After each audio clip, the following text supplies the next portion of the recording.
Don't miss out on the last few weeks of football action with Prize Picks, the best place to win cash while watching the playoffs. The app is simple. Pick more or less on at least 2 players for a shot to win up to 1,000 times your cash. Download the Prize Picks Daily Fantasy Sports app today and use code SPOTIFY and get $50 instantly when you play $5. That's code SPOTIFY on Prize Picks to get $50 instantly when you play $5. You don't even need to win to receive the $50 bonus. It's guaranteed. Prize Picks. Run your game. Must be present in certain states. Visit prizepicks.com for restrictions and details. Hello and welcome back. Come join me, Megan, and sit for a spell around the cauldron as we talk about witchcraft, polytheism, and the intersection of magic and mundane. Today's podcast episode is one that I have had on my list of ideas for a little bit, and it's actually one that I've done a video on before, but maybe not quite like this. I don't remember, it's been a while. But today I'm going to talk about labels within witchcraft, how they can be helpful, how they can hurt you, and some of the different labels that you might see within any sort of witchcraft space, especially here online. Before we get into that, though, I want to give a big shout out to all of the cauldron collectors that have signed up for my membership. This membership thing is what took the place of Patreon. So if you're interested in helping to support the channel and the podcast and different things like that, feel free to check the link in the description or in the show notes, depending on where you're listening to this, for more information. If you're watching this on YouTube, then hello. Make sure that you hit the subscribe button down below. Give the video a thumbs up if you enjoy it, and hit the notification, hit the bell so you can be notified of when I upload a new video. If you're listening to the podcast, then hello. Make sure that you're subscribed on your favorite podcast app and give me a review wherever you listen so that other people can find the podcast too. So first things first, I am recording outside right now and you might hear some background noise. I am close to some roads and different things like that, so I mean, it can't be helped. But trust me, outside right now is a lot quieter than it is inside because everybody's home. But it's okay. It's okay. So let me get my notes here and we can get started. We are talking about labels in witchcraft today. And, labels are something that we see in most online spaces. I'm a green witch, I'm a kitchen witch, I'm a cottage witch, I am a forest witch, I am a hedge witch. Labels are everywhere. And, they serve a purpose. Generally, they serve a purpose. A lot of the times online when you see them in like hashtags and different things like that, I think that the purpose for that is just for the algorithm and because people are going to be searching those hashtags and it's a way to get found. But personally, labels can be helpful and they can help you define your practice and your interests and your specialties and different things like that. I don't personally give myself any sort of label because I do a lot of different things and I don't find labels to be helpful within my own witchcraft practice. So at their core, labels within witchcraft are generally going to be something that one person gives to themselves so that other people and themselves know how they identify, what their sort of special interests are within witchcraft, what the main chunk of their practice is. And this really helps the individual get more specific within their studies and different things like that. But it also helps the people around them know what that person is interested in. So if I were to go up to you and say like, hi, my name is Megan and I am a crystal witch, you could probably assume that a majority of my practice or a majority of my interests revolve around crystals and minerals. The same thing can be said for kitchen witchcraft. If someone came up to me and said, hi, my name is Jessica and I'm a kitchen witch, then I would assume that the majority of their witchcraft practice involves the kitchen in one form or another, whether that be cooking meals or baking, or I would take it a little further and maybe go with like tending the hearth and taking care of the family and different things like that. I just realized this episode's probably going to be super short. I don't know how much I have to say on this topic. Anyway, So when it comes to good uses for labels, I think of it as like finding your social community, finding your group of people that you mesh with. And sometimes it can be an identity that we take on, whether for good or for bad. For example, even outside of witchcraft, I have many different labels that I give to myself. I am a woman, I am a mother, I am a partner, I am a daughter, I am a friend, I am an artist, I am a writer, I am a swimmer, I am a fiber artist. So, I mean, all of these different things are labels, and they describe me in one way or another. I am a woman. I identify as a woman. I am a cisgender woman. I am a mother. I have a child. I'm a partner. I have a fiance. I'm a daughter. Obviously, I have parents. Then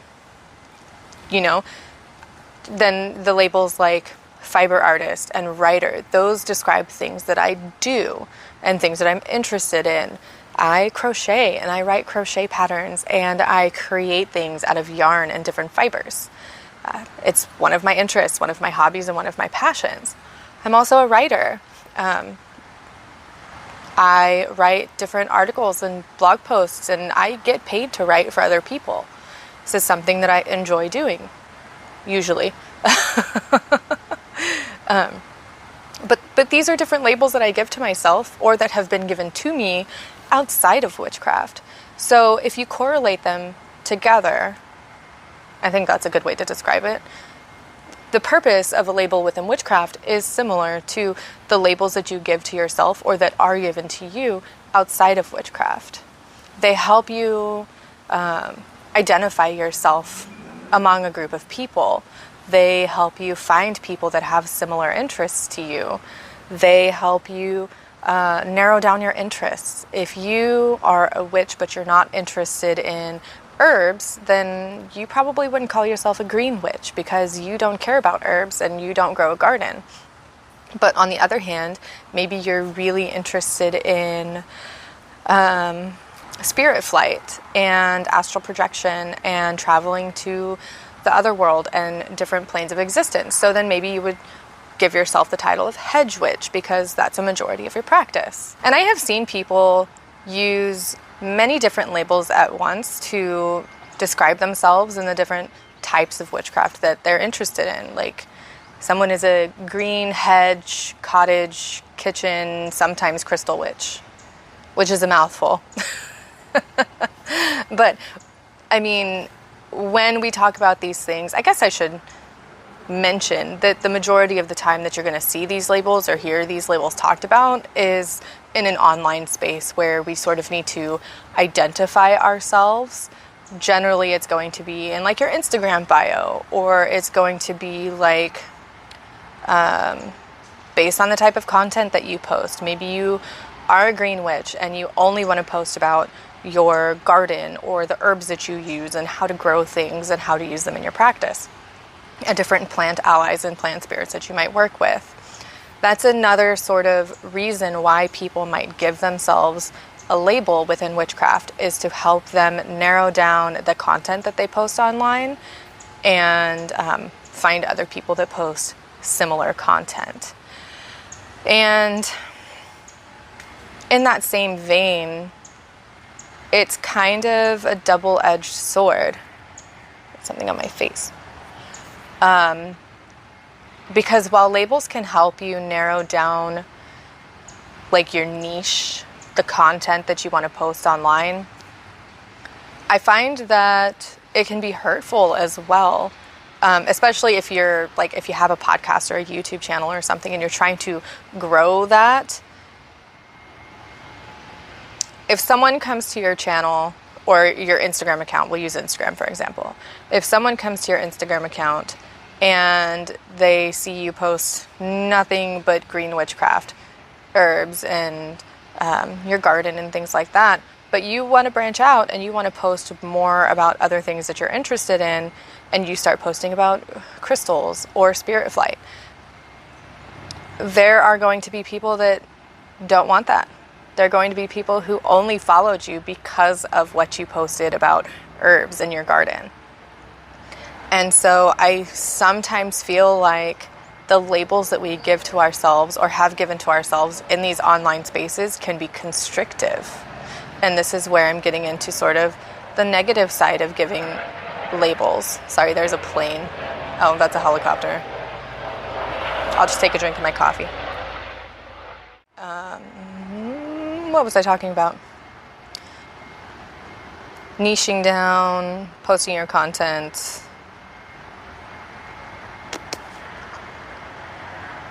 And then, okay, so outside of posting content online, a label can become an identity that it's really hard to break out of. And so you might find yourself carrying this label with you and saying, like, I am a green witch. And then in a few years find yourself interested in something else, but you might feel stuck with that title because that's what you've been calling yourself. And sometimes it can be really hard to switch your identity and how you view yourself. And some people might not struggle with this, and that's totally fine. I personally struggle with labeling myself and not taking those labels on as an identity, and that's just a personal struggle of mine. But on the community aspect of it, you know, we can, when we give ourselves these labels and we only talk to people that have the same sort of interests, or somebody really using a freaking leaf blower right now. Hopefully you can't hear it that bad. If you can, I apologize. So when it comes to community and labels, when we stick with people that have the same interests or similar thought processes and patterns and ways of thinking, we run the risk of boxing ourselves in personally, but also within a community. And you run the risk of creating an echo chamber where everyone agrees with everyone else and there are no new ideas, no new ways of thinking. And it can be difficult to... I'm losing my train of thought. It can be difficult to challenge the thinking of other people when everyone tends to think the same way, if that makes sense. So, you know, if there's any sort of disagreements, it can be more difficult to speak about those things when you've created an echo chamber or joined an echo chamber where everybody thinks the same and believes the same and talks about the same things. Something else that I struggle with when it comes to labels is the lack of cohesive definitions. Because, like, green witchcraft could mean one thing to me, but something entirely different to somebody else. And this is because these labels are community created. We create these labels and we give them definitions and meanings. There is no one book or no one, like, holy scripture of labels within witchcraft that has the definitions of every single one and what they entail.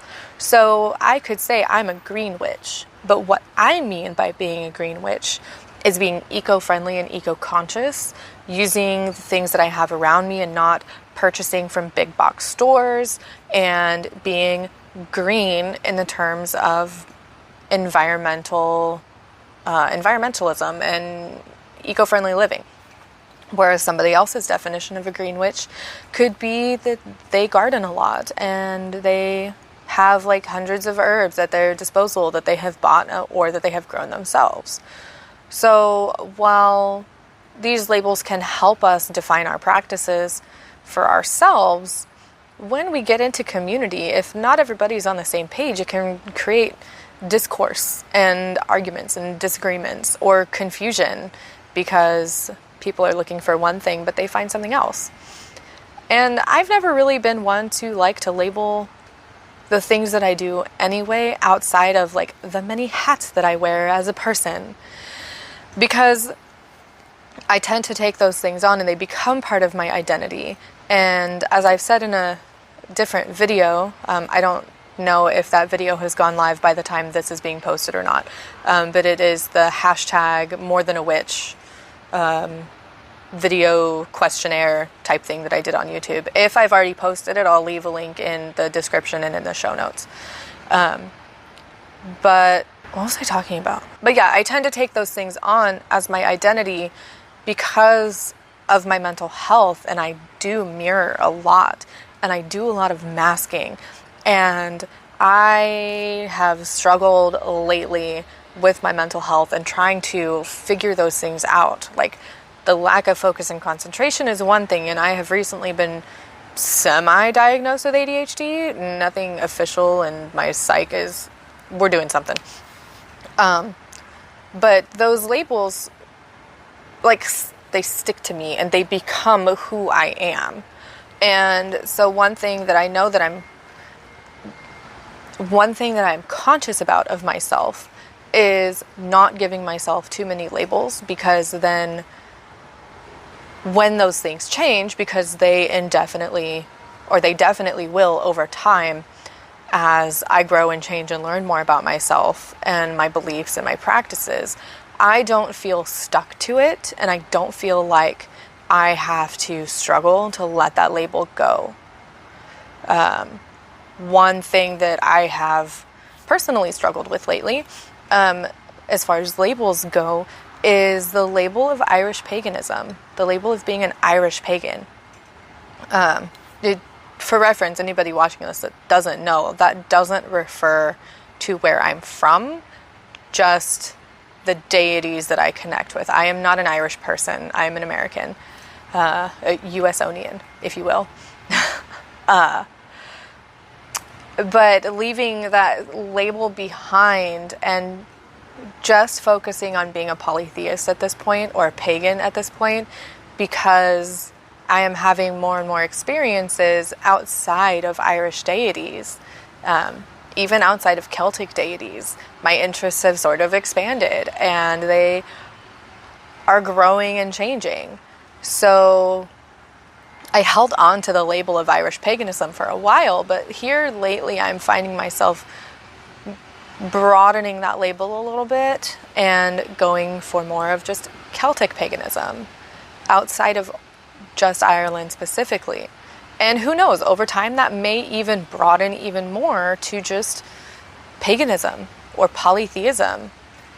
I don't know, but I have to let those labels go in order to allow myself to grow.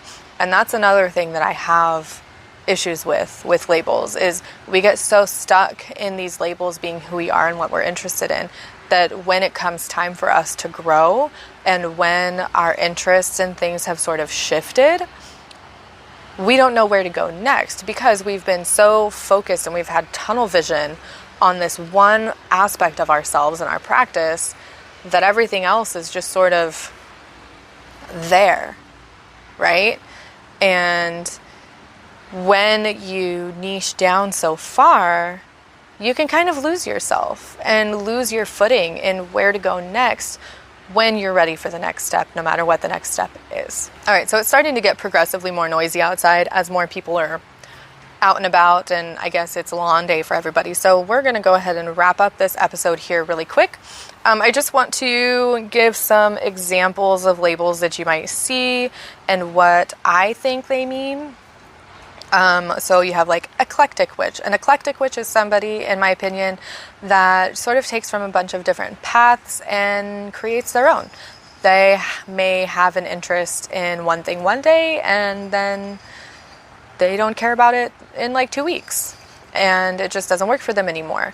But an eclectic witch, I think, is one that will gather and do a bunch of different things. If I had to give myself a witchcraft label, this would be it, because I do a bunch of different things on any given day.